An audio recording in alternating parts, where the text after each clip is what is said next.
बाह्य मंडल के सबसे लास्ट में शनिदेव, वो आपके समस्त कर्तव्यों और कर्मों के बोधक हैं, संयोजक हैं, प्रवाहक हैं, संवाहक हैं। और बीच में आ जाते हैं देवगुरु बृहस्पति।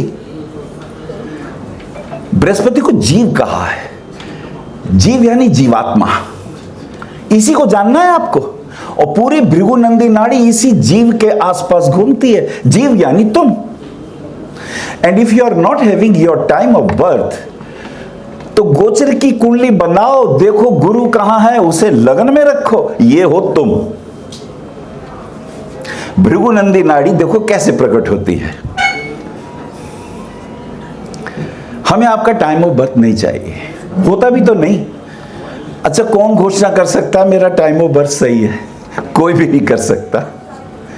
लाख को 2:03 पे हुआ, वो डॉक्टर ही कंफ्यूज हो जाता है उस वक्त, बच्चा रो रहा है, रो नहीं रहा है, वो जीवित बच जाए किसी तरह।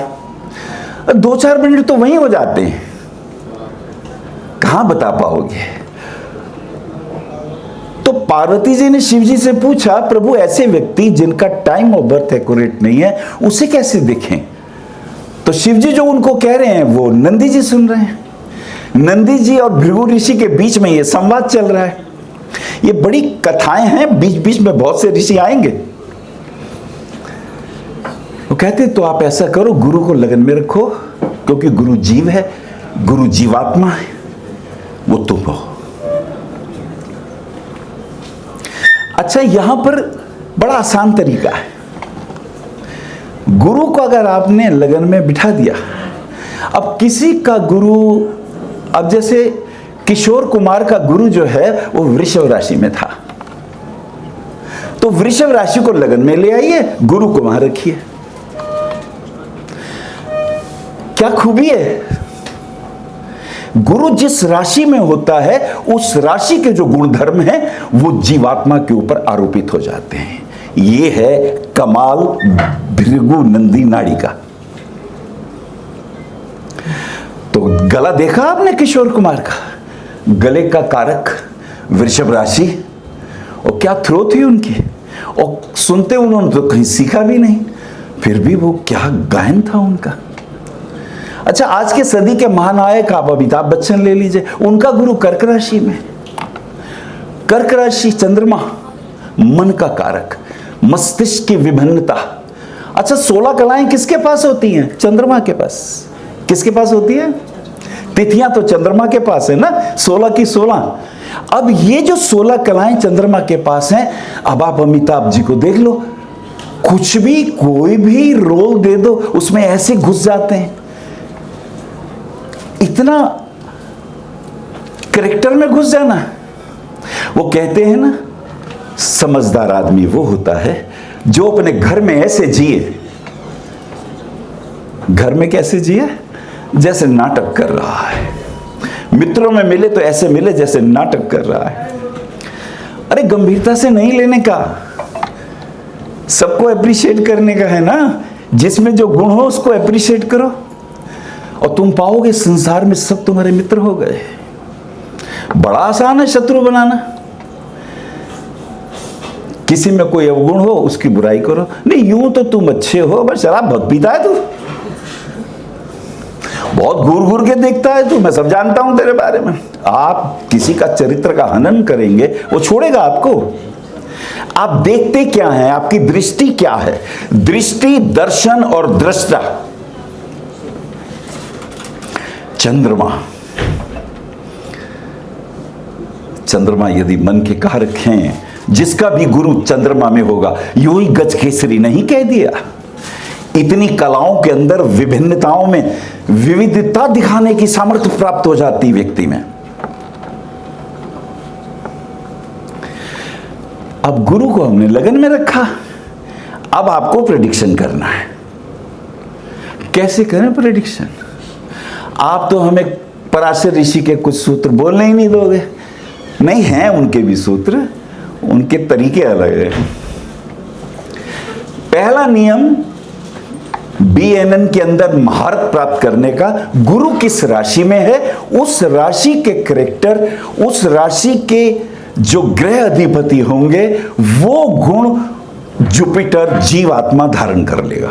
होता है ना सत्संग का असर, आप जहां जाते हैं जैसे सत्संग में बैठते हैं वैसा असर हो जाता है। कपिल शर्मा के शो में गए तो आप कहीं के कहीं हो जाते हैं, मानसिकता आपकी बड़ी हंसमुख हो जाती है। और प्रेमानंद जी के पास पहुंचे तो आप रोने लगते हैं। क्या होता है? या मति सा गति, जैसी मति होती वैसी गति होने लगती है। तो ये गुरु मेष से मीन तक, कभी समय लूंगा तो सब राशियों के बारे में बताऊंगा तो आपको मजा आएगा। आज थोड़ी थोड़ी पॉइंट दे रहा हूं कि जिस राशि में गुरु है वो आप हैं। अब आज जिनकी जन्म यहां जो मेरे पास मित्र बैठे हैं, बताओ मिथुन राशि में गुरु किसके है? हाथ उठाओ। क्या मिथुन राशि में किसी के गुरु है? सब मेरी पोती के है, मेरे तो नहीं है। वो भविष्य की बहुत अच्छी ज्योतिषी बनेगी।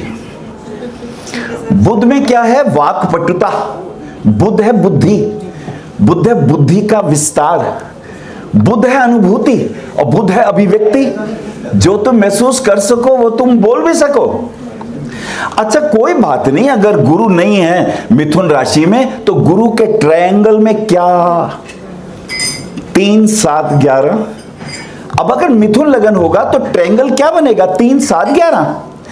BNN की भविष्यवाणी त्रिकोणों से होती है।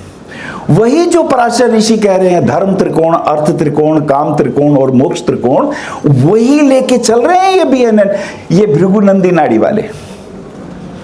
वो कह रहे हैं अगर मिथुन लगन है तो तुला और कुंभ भी तुम्हारे हैं। इसमें बैठे हुए जो भी ग्रह होंगे वो युतियों में माने जाएंगे।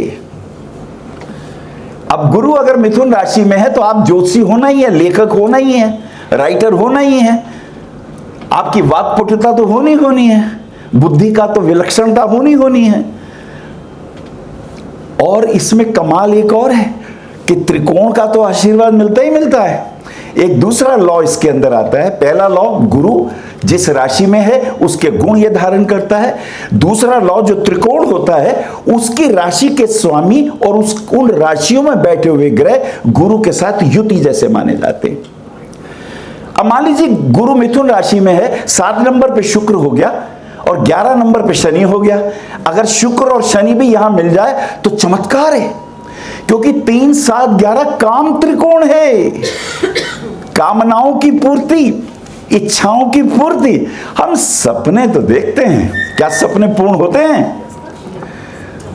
अब तुला शुक्र, तुम्हें पता है शुक्र क्या करेगा? संसार के जितने वैभव हैं, जितने यश हैं, वो जो देह यशी सौंदर्यमयी हो, कपड़े पहनने की अकल हो, वाणी के अंदर भव्यता हो, रंगों के चुनाव करने की बात हो, ज्वेलरी हो, रंगों की बात हो, पेंटिंग की बात हो, डिजाइनिंग की बात हो, ड्रेस डिजाइनिंग की बात हो, वास्तु की बात हो, अरे संसार के सारे भोग और ऐश्वर्य शुक्राचार्य के पास है। इन्हीं की बेटी का नाम लक्ष्मी है, इन्हीं की पुत्री का नाम, देखो ध्यान से समझो, ये भृगु क्या है? ये जो शुक्र है ये बड़ा कमाल है। अगर मिथुन में गुरु है या गुरु तुला में है या गुरु कुंभ में है, उसको लगन में लाओ, ये जो ट्रायंगल बनेगा, इस ट्रायंगल के अंदर क्या कमाल है कि बुद्धि का विस्तार है, बुद्धि की विलक्षणता है, अर्थ गंभीर है, धन का संचय है, वार्तालाप की एक दिव्यता है और शुक्र ऐश्वर्य है संसार के।